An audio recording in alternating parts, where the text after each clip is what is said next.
What is up, guys? This is Astranox. We got the Datamine thanks to YufineThrowaway on the Reddit website. The link is in the description if you want to go and say thank you. I'm gonna show you guys the exact damage that you can deal with Kawerik and with Little Queen Charlotte, ML Charlotte. I have a tool, the link is in the description, Epic 7 damage calculator. You will see the exact damage depending on the attack, the crit damage. Well, for Kawerik's case, it's gonna be with the speed, artifact. You got attack buff, you got speed buff, you got skill ups. How much defense is on the target has? Are they wearing Aureus? Do they have critical hit damage reduction because they have Crimson Armament or Adamant Shield, something like that? All this stuff, all the numbers I can show you guys. You guys can use the tool, try it with your heroes, with your gear level, or maybe the gear that you feel like you can, like the stats that you feel like you can obtain. If you're, let's say, pulling for Kawerik or ML Charlotte, you can see the numbers. You can get a feel for it. If you're going to be able to one-shot that martial artist can. That is the big question with ML Charlotte. Can she double tap Arbiter Vildred, with skill 3 and then extra turn into skill 1? Can she do it? Can Kawerik one-shot Bazaar, with his skill 2? Like, what kind of stats does he actually need to pull it off, right? So let's find this out together. I'm a bit late for the Datamine, actually quite a bit late. My sleeping schedule is messed up, but I have those calculations for you guys. I was doing calculations and then I decided to use the tool as well and have all this in this video for you guys. I'll try to go through it fast. So, the Datamines, right? Next banner, well, we already have Charlotte drop rate increase. Kawerik is next, March 12. Let's find out his damage, right? Kisei drop rate up for Japan server. Now, we are getting ad rewards in Epic 7. Looks like this is part of the stuff that was Datamine. So, I mean, as a free-to-play player, it's pretty cool. I mean, getting some extra energy, sky stones, maybe the amount is not that big. So, I mean, extra bit of farming. That's always good, right?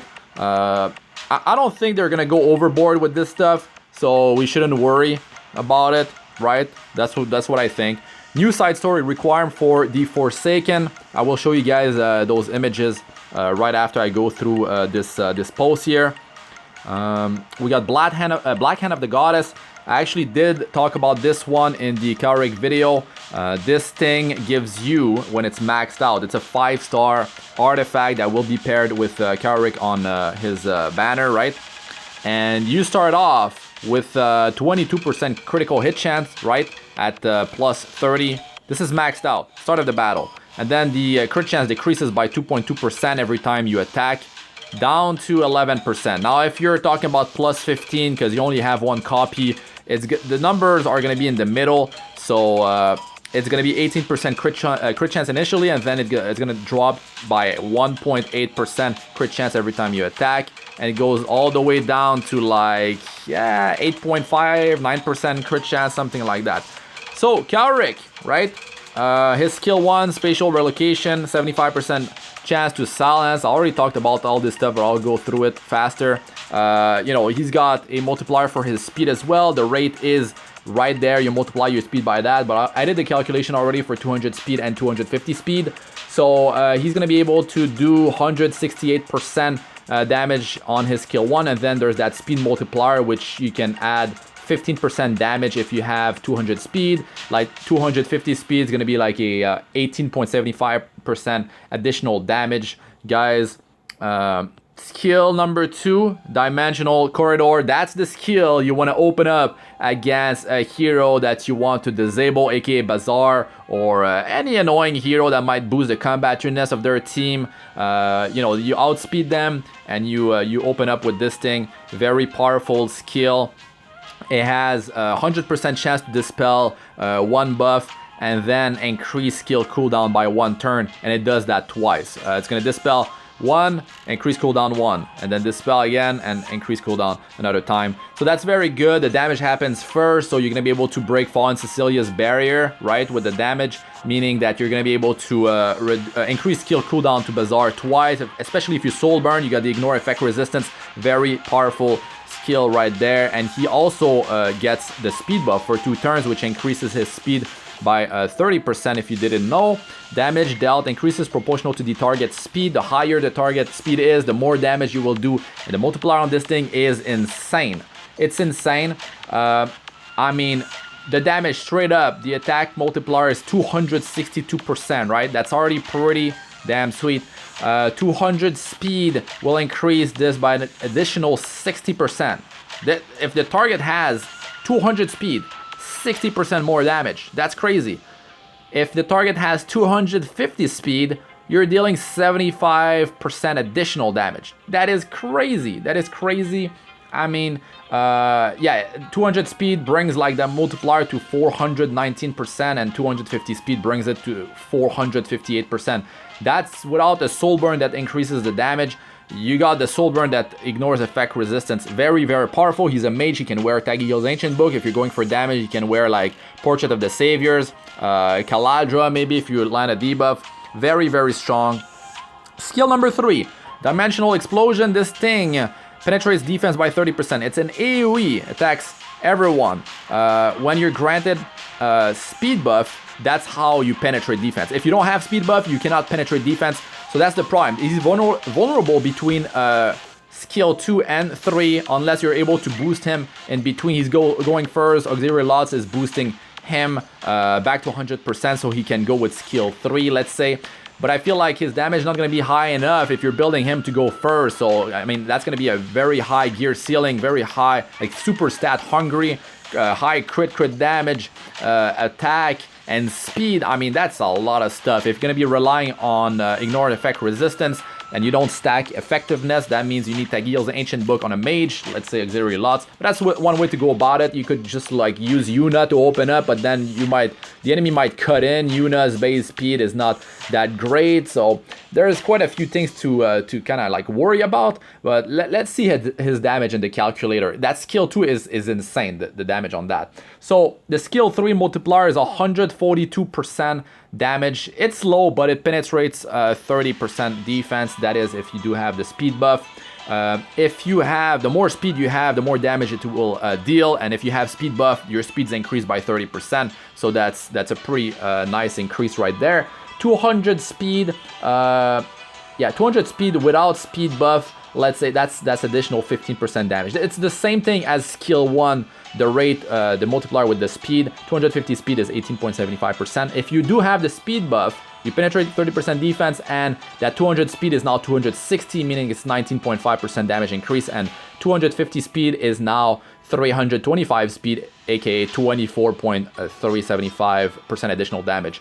So just letting you guys know about all these numbers, but like on average, let's say it's gonna be like without speed buff, you're talking about 15 to 20% additional damage, and like with a speed buff, it goes up to like between 20 and 25% additional damage. But you definitely want the speed buff because penetrate defense 30% is quite huge there, unless you have a defense break on the targets, right? So Little Queen Charlotte, skill 1 Judgment. Attacks with a giant sword before granting the caster immunity for 1 turn. This is very powerful. Constant immunity on herself. If there's no one able to be debuff on her, that's going to be very, very powerful. Multiplier on this is basic 187%. It's power 1, attack rate 1. Power is multiplied by 1.871, and then you multiply that by the attack rate. That's the way to calculate the damage number. And then like, well, I get the percentage, so you multiply by 100, so it gives you that number, the percentage number. So skill 2, a Queen's Dignity. It's very strong for herself, like in terms of survival increase. Also helps the team. So it's gonna be decreased damage suffered from a critical hit for all allies except for the caster by 15% after skill ups. So that's like Crimson Armor, right? The nerf version of the passive. it's quite powerful. It's an, you know, additional damage reduction. When more than one damage reduction effect is granted, only the strongest effect is applied. Increase combat readiness of the caster by 15% when the caster suffers a critical hit. That is super powerful.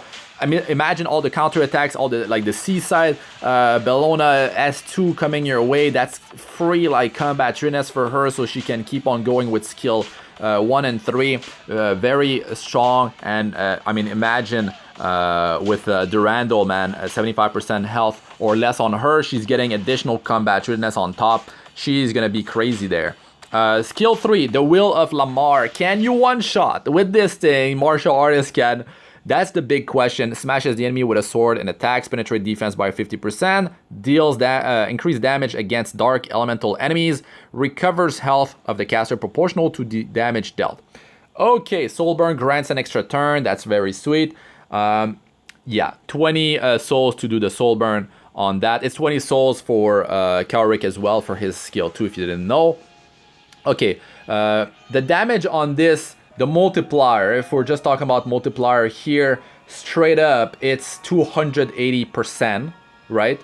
But now you have to take into consideration the deals increased damage against dark elemental enemies. We know that she's light element. She's gonna deal extra damage versus dark, which is the case when it's light versus dark. You are at elemental advantage. You are dealing 10% additional damage. But they are saying deals increased damage against dark elemental enemies. So there's an additional multiplier which we don't see here, but in the damage calculator tool they are putting it at 37.5% additional damage.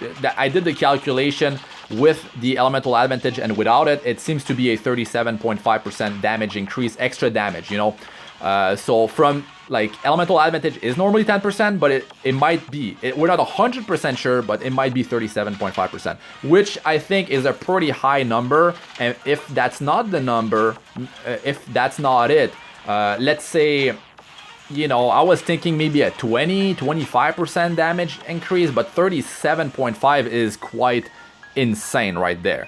So yeah, now the leech on this, the health recovered is 30% of the damage that you deal, which I feel is pretty good considering this is a 3-turn cooldown, guys. It penetrates defense by 50%. I mean, this is like Surmia's skill 3, right? The damage on this, I compared it to Surmia, right? Surmia, she has a multiplier with Soulburn for 10 souls on her skill 3 of 278%.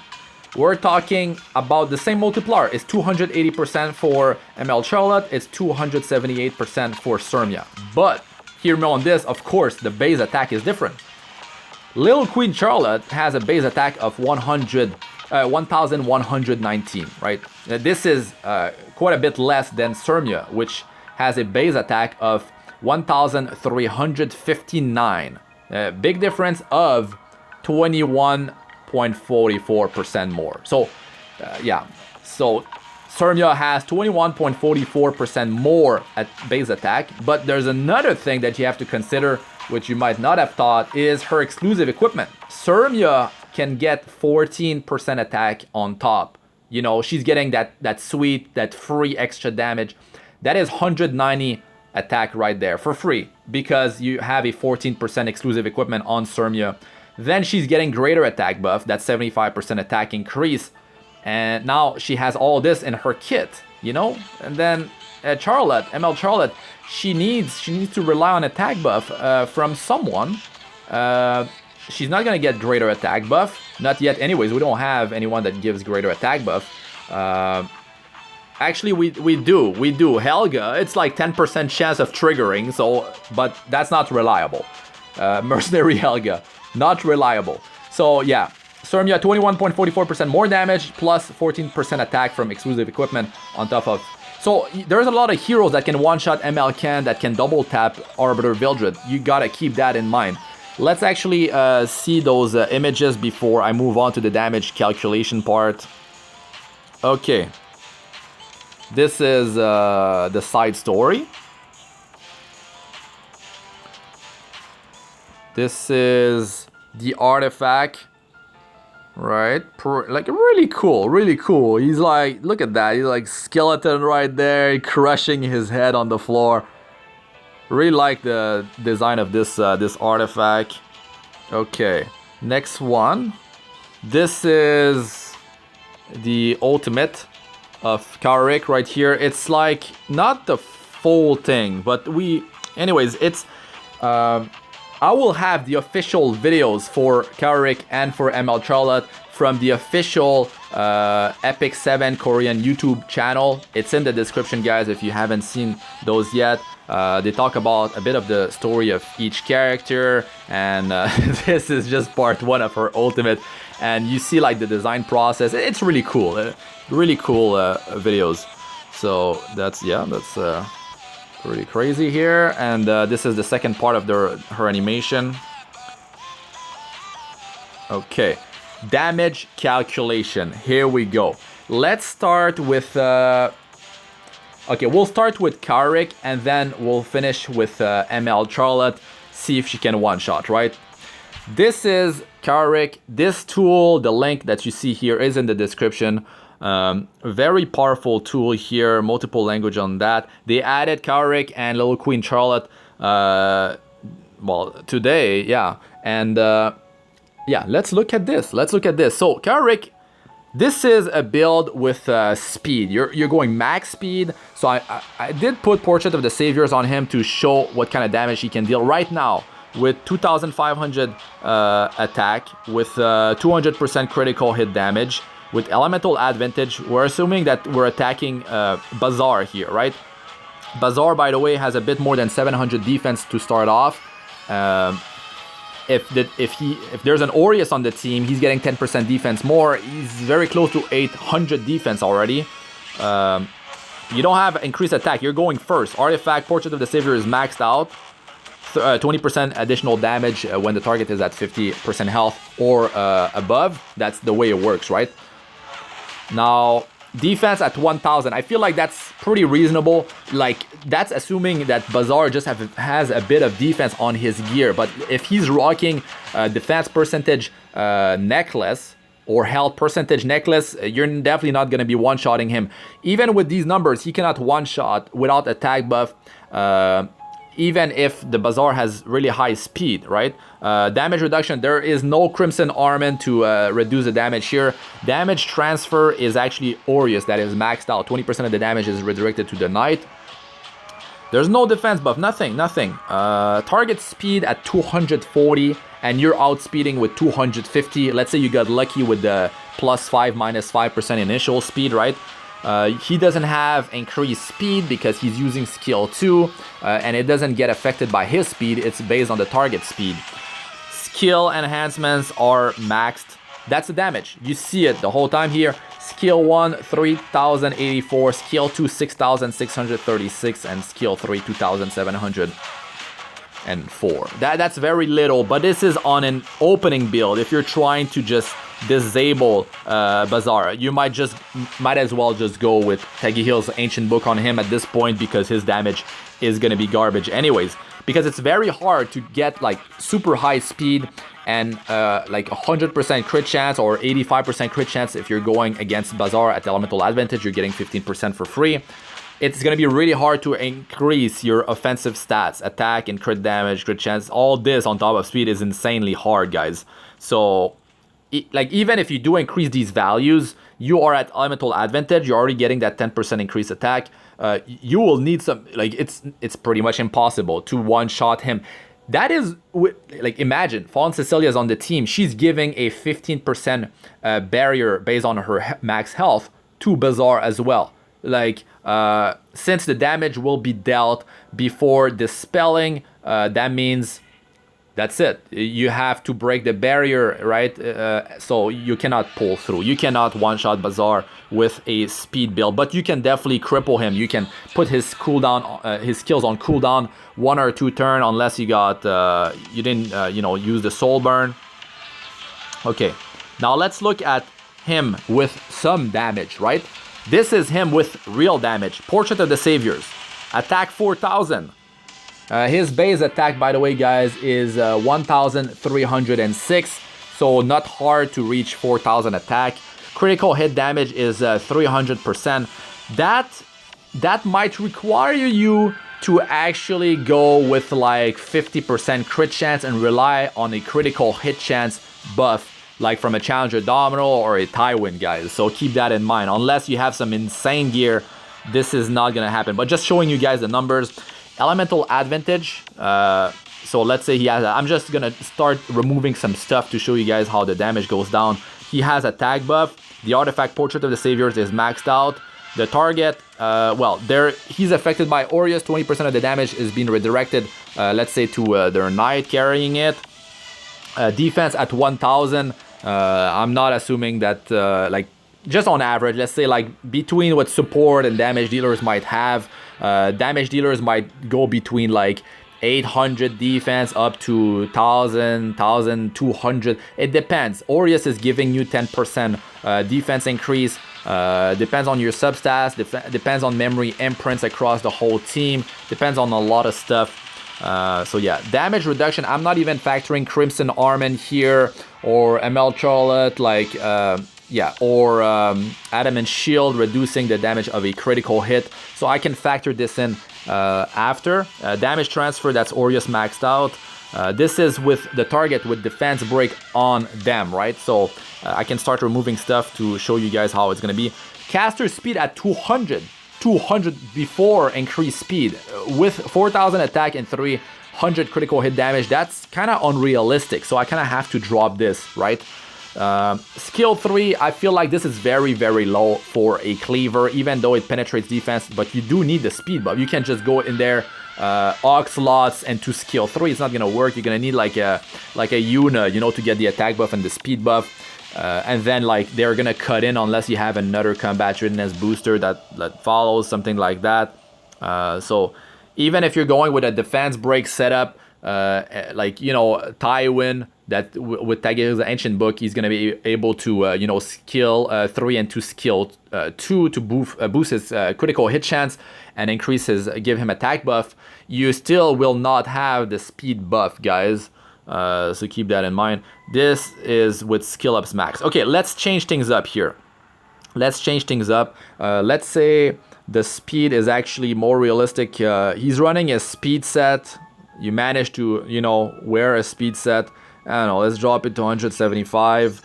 You see the numbers. But you see skill 2 is gonna delete. It's insane damage. The higher the speed of the target. But this is the target speed. This is for skill 2. If I change this, right, it's only playing with the damage of skill number 2.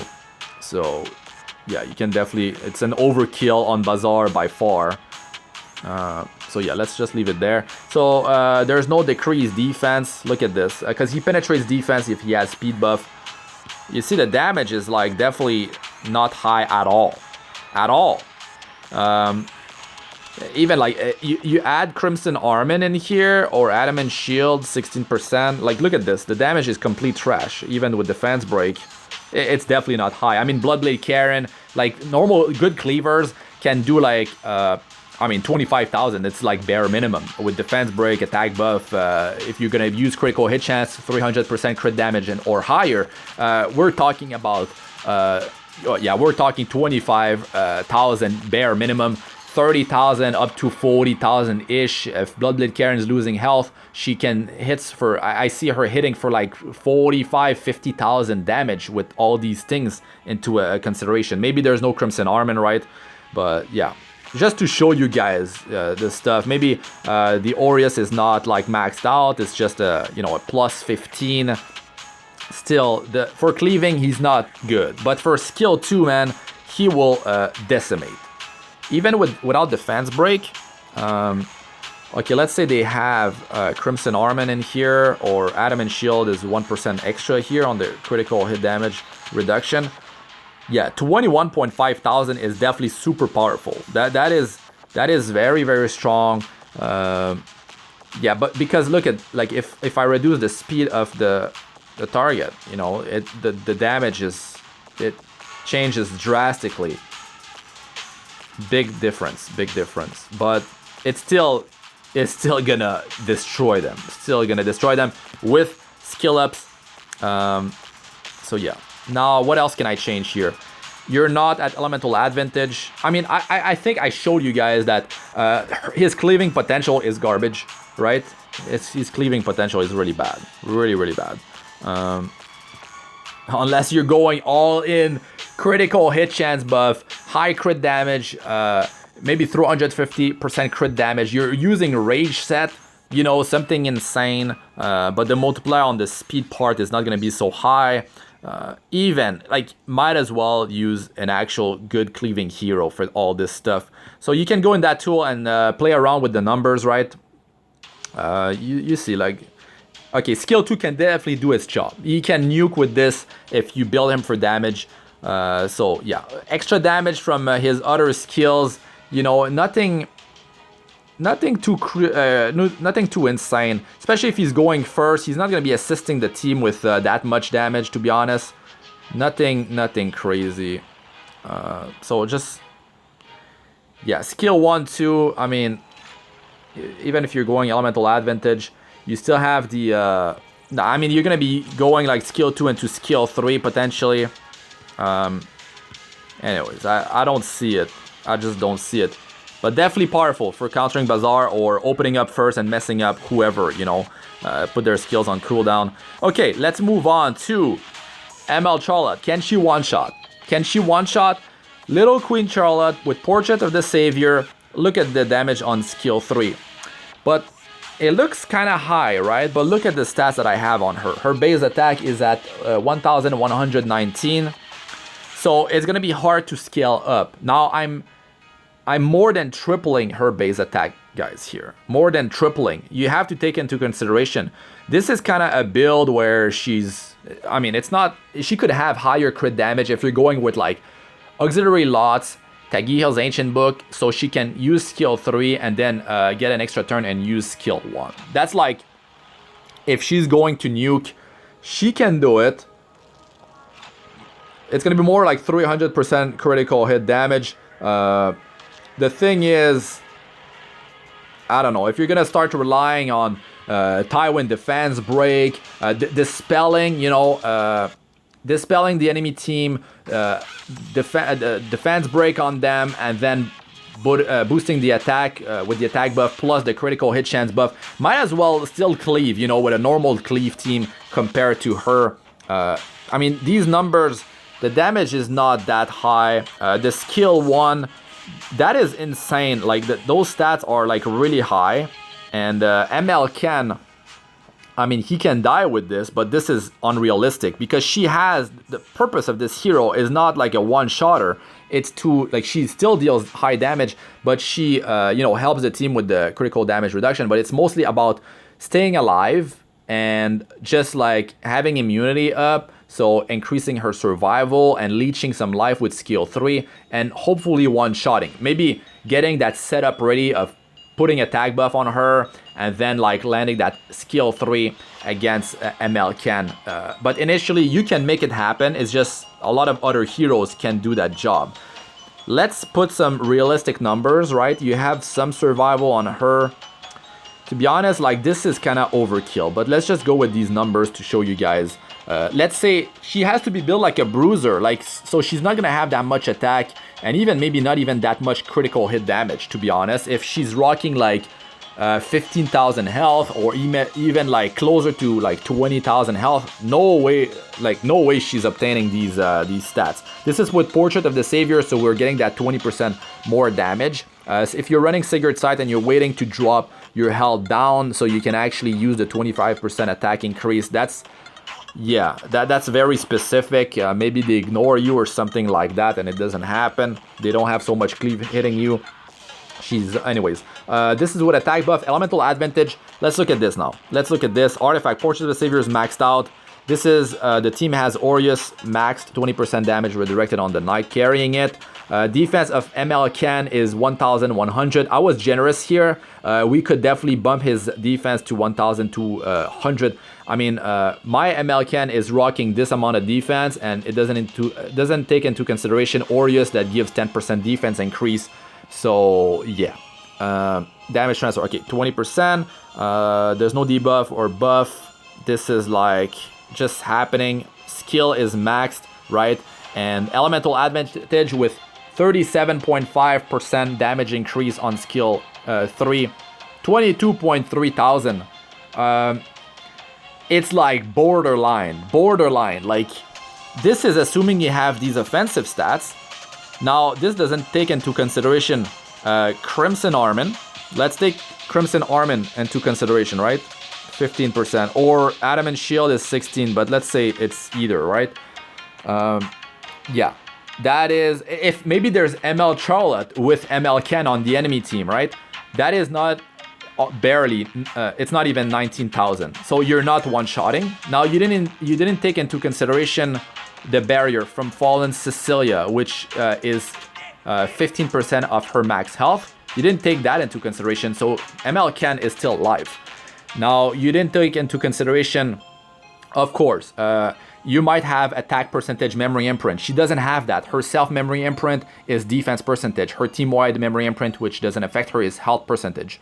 So she's not going to get a boost out of that to increase her damage. Maybe you have a hero or heroes that do increase attack percentage on the team. Let's say Auxiliary Lots, boosting attack by 10.2%, something like that at triple S for the top and front position. So maybe you can scale up her attack, but I was already very generous with the amount of attack that she has. So another thing you have to consider, all these stats, right? Look at the damage, right? This damage, you cannot one-shot Arbiter Vildred on the extra turn with skill 1. Okay, is there something else I need to show you guys for ML Ken? And ML Ken, I switched mine to 19,000 health, and my defense win have skyrocketed. Like, right now, yeah, I'm on Europe, so the gear level is not so high, but my win rate is over 50% right now, and it used to be like 30% before. It's a massive massive difference, but it's not a big sample size just yet. So Portrait of the Saviors, let's just still rock with that. Now, you have what else can we change here? Okay, Arbiter Vildred, he's not gonna have as much defense. Let's put him at 900. That's not one-shotting him with skill 1. That is not doing it. Maybe there's no Crimson Armin, you know. Still, that's not gonna be it. I think Arbiter Vildred, you need to deal like 10,000 to be safe. Even then, there is Moonlight Dreamblade to worry about. I mean, yeah, and then there's Assassin Cartuja that could be with him. So that's other chance of missing. Look at the damage when you miss. The skill 3 is not even able to one-shot if you miss your attack. I mean, that just goes to show you guys, there's better heroes to double tap Arbiter Vildred. There's better heroes to one-shot ML Ken. I mean, Surmia is a good example. Watcher, sure, like Surmia does it by herself, right? You might boost her with just normal lots. She doesn't need the attack buff from auxiliary lots. I showcased her using auxiliary lots and lots, double lots, and she does crazy. Like she's just one shots. It's insane, and she keeps going with that greater attack buff. She's got that exclusive equipment, 14% attack increase, that 1,359 attack. Very powerful.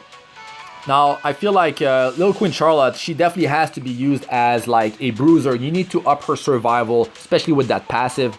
The leech on her skill 3, the immunity that's going to be constantly on her with skill 1. You can put her on counter set with immunity, so you have that immunity when you start the battle off. Or maybe you have a hero that gives immunity already, like a Desert Jewel Bazaar, so maybe you could go with a different 2-piece. Maybe it's going to be a critical hit chance set, something like that. But yeah, I mean, she doesn't need effect resistance. She doesn't land debuff or debuff, so she doesn't need the effectiveness. But still, you do need to up her survival on top of having some attack. So I feel like, I mean, those numbers can definitely drop. Like, realistically, those numbers can drop. You'll have to set her up. You'll have to set her up if you land defense break on ML Ken, if you land target debuff. But these are things that you kind of want to ignore him and just straight up one-shot him. But it's like I said, maybe you want to start dealing some damage against the barrier. So Fallen Cecilia's barrier is not there. There's no barrier from other hero like a DN, let's say. You know, you're getting ready to land that kill. let's say, be it like Guild Wars, be it Arena, be it like World Arena. So yeah. No, but if there is Adamant Shield, Crimson Armament, you might be in trouble. Of course, you're gonna have to rely on defense break. I mean, if you don't have like super high offensive power, which is gonna be the case, you're not gonna be able to make it happen. You just won't. And there won't be an exclusive equipment for ML Charlotte. I mean, ML heroes don't have, you know, I mean, the ML Nat 5 heroes, they don't have exclusive equipments yet. Limited heroes don't have exclusive equipments yet. So keep that in mind. Kawerik, he will get one later down the line. So he's already dealing a lot of damage with his skill too. You know, you could boost the damage a bit. You could boost it with Sigurd's Sight if you drop your health. So you drop your health to 50% or less, you could boost the damage a bit. You have, I feel like this is the artifact for her, especially since she's gonna have immunity up constantly. This is gonna be a great one for her for sure, for sure. But yeah, once again, the offensive power is not gonna be that high. ML can definitely like, yeah, I feel like 1100 defense, 1200 defense, definitely super realistic. Maybe there's no Crimson Armament, maybe no Adamant Shield. Yeah, you break the barrier, you know, you start off the battle. Maybe a World Arena, of course, there's gonna be the damage increase that happens as the fight drags on. You can definitely make the one-shot happen. You're not gonna be one-shotting Dark Corvus unless you're setting up a defense break and you know, and you're fully buffed up and you got some crazy offense on her. So yeah, it just won't happen. Maybe the Aureus is not so high, you know. So you can definitely make it happen. It's just that a Moonlight hero for that, an actual 5-star ML hero. Yeah, I feel like you should wait to check some showcases if you're on the fence about this hero. To be honest, like, I feel safe with my ML Ken with his stats on defense, like Guild War and in Arena. But it's always a different story for World Arena. As the fight drags on, you can definitely land, like you can set up a kill. To be honest, like 1100 attack for her, ML Charlotte, is very low. So like if you're just like, that's some pretty high numbers. Like with 19,000 health, maybe you can get like 3,500 attack on ML Ken. Maybe like super top end gear, you can do something like that. But this is ML Ken. He's not gonna have 100% crit chance with this. So yeah, I mean, I feel like her gear level is super high to really like make it happen. You got Aureus. 10% defense increase on top because we can't factor it in here. I don't think it's part of the calculation. Even though Aureus is max here, they're not calculating the 10% defense increase. So let's say it's like 12,000 defense. Let's up that. Yeah, you can definitely make it happen, but this is some crazy gear. I mean, ML Ken has a base attack of 1300, so it's definitely not 4000 worthy here. I mean, let's be realistic here.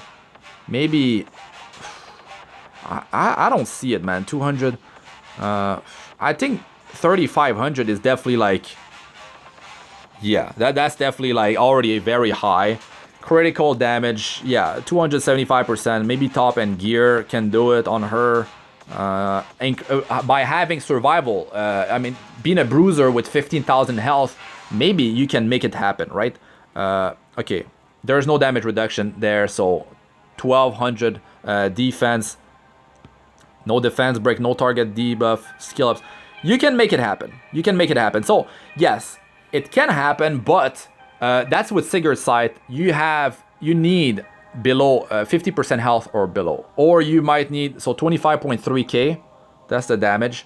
That is assuming the extra damage versus Dark Hero is really 37.5%, right? Because if it's lower than that, this is changing everything. So you should not pull until like it's confirmed 100% the extra damage from versus Dark Heroes, because this will be a game changer. Like it completely changed everything. Uberius Tooth is another viable option, but yeah, a Portrait of the Savior will deal more damage, and Sigurd's Side if you're at 50% health or below. 23.4, and I mean, I wouldn't be wearing that. I wouldn't be wearing Portrait of the Savior. 25,000. Realistically, it's Uberius too. So I feel like you need to do that setup. Wait for your health to drop below. Hopefully it does. If not, look at this. 21.7. You can still make it happen, but that is using top end gear. Definitely. And you need the attack buff. You know, and let's just, the final check is Ordeus is maxed. Snow Barrier. There's Crimson Armin. It's not happening. Crimson, not Crimson Seed. Adamant Shield is there, 16%. Maxed out. Yeah, it's not killing ML Ken with 19,000 unless it's World Arena and the damage is going up because you know, the battle drags on. So it will not be happening. It will not be happening. Let's say you're going with this build, right? You have all this stuff. Okay, Arbiter Vildred, last check. Arbiter Vildred, 1000 defense.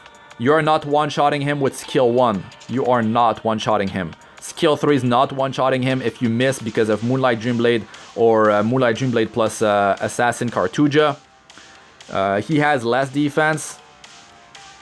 Yeah, I mean, skill 3 will kill on a crit, but miss on 3 and crit on 1 is not happening. Not happening. Lowering the defense. 10,000 health, Arbiter Vildred. No, I mean, they don't. He doesn't have that. Like, his base is like, I don't know, almost 600. I'm not sure exactly. He's gonna have at least 800. At least. It's not happening. It is not happening. I mean, this is with all these things. Crimson Armin, Adamant Shield, I mean, or Crimson Armin is very close. The damage reduction there. The Aureus is maxed. You know, he doesn't have a barrier on himself too. Like, all this stuff. Assuming Moonlight Dreamblade is not triggering, or Cartuja, like a miss is not happening, right? You have attack buff, but even if we're going with what is it here? Okay, we're not gonna go Sigurd's Side, or maybe we should. Let's go Portrait of the Savior. Let's not add another condition to the whole thing. That's already enough. You know, the miss on S3, and then you cannot even one-shot with all this on skill 1. Just not happening, unfortunately. So I feel like there's better heroes to fill those roles.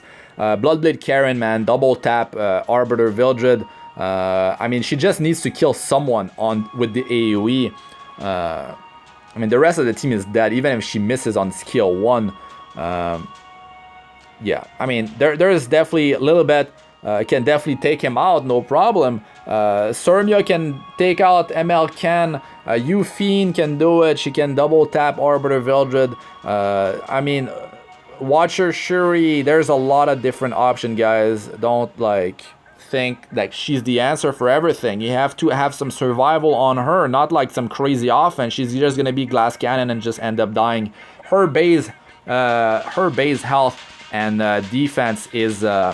You know, it's really good. It's really good. Over 6,000 health, over 600 defense. I'm going to be doing a video. I was supposed to do it yesterday, but it didn't pan out. But I'll do it after this one. It's going to be a review of ML Charlotte. I'll talk about all this stuff more in depth. That was pretty in depth already. But anyways, yeah, I'll give more of my thoughts about her in that video. So stay tuned for that. That's really it for this one, guys. Thanks for watching. I'm Astranox. Like, comment, and subscribe for more. Press the bell icon to be notified whenever I release a new video. And check out my other videos. They should be showing up on the screen now. I got playlists of all sorts. Arena, Guild Wars, guys, tips and how-tos, and best 462+, as well as best starter guides for my early to mid-game players. If you want to progress fast, join my Discord server. We have over 1,000 members. If you want to get helped or help the community, feel free to join. It's free. The link is in the description.